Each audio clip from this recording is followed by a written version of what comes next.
Welcome back to Weather Wonders. I'm Joy Bettenhausen, and on this week's episode, we're recapping the March 5th event since it was the first severe weather event of the season. We dealt with plenty of storms and a lot of tornadoes. This is kind of everything that got started in terms of the severe weather event.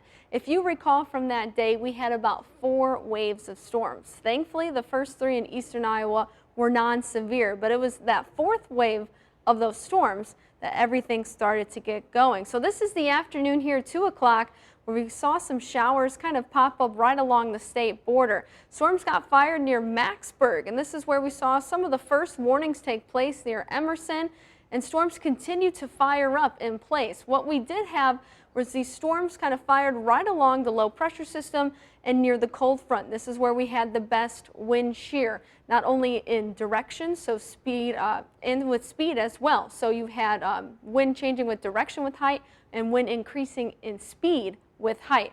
Notice here's near Winterset where storms continue to fire up. We had those tornadoes produced on the ground going past Winterset into Norwalk and continuing on even further towards Newton.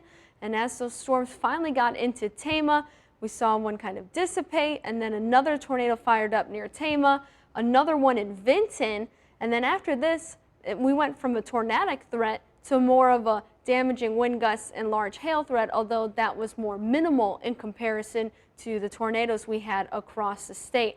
Then that cold front moved through, and that line of showers and storms moved into Wisconsin and Illinois. So we had 13 confirmed tornadoes in the state of Iowa for the March 5th event.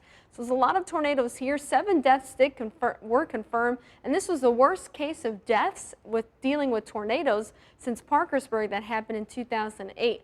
Winterset tornado was confirmed as an EF4. Still finalizing some portions of the track of that. We had 3 tornadoes in the eastern Iowa viewing area. 2 were in Tama, 1 was in Benton County.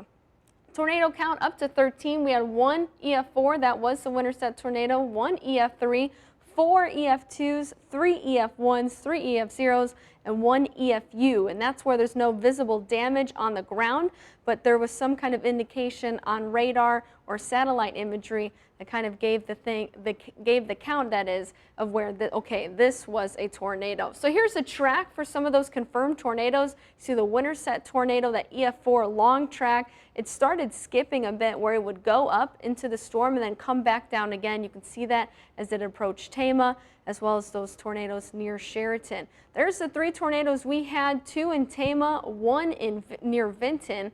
And so let's go back to the Winterset tornado. EF4 rating had peak wind gusts of 170 miles per hour, length 69.5 miles, and had a path width of 800 yards. This is where sadly we saw 6 fatalities occur, as well as 5 injuries.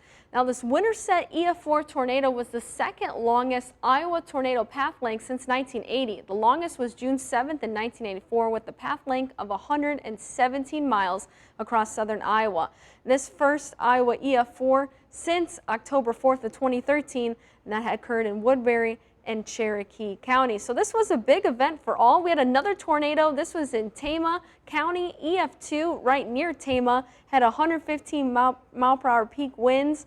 8.6 miles was the path length and had a width of 150 yards. Another one in Tama County near Kellogg, still an EF2 rating, peak winds at 112 miles per hour, length 17.4 and width 400 yards. Then the one near Vinton, it was an EF1, winds near 110 miles per hour, length 8.4 miles and width of 400 yards. If you want to learn more about this, there's even a satellite tornado that developed near the Sheraton tornado. We've got plenty of information up on Schnack's weather blog. Just go to kwwl.com and we'll be right back.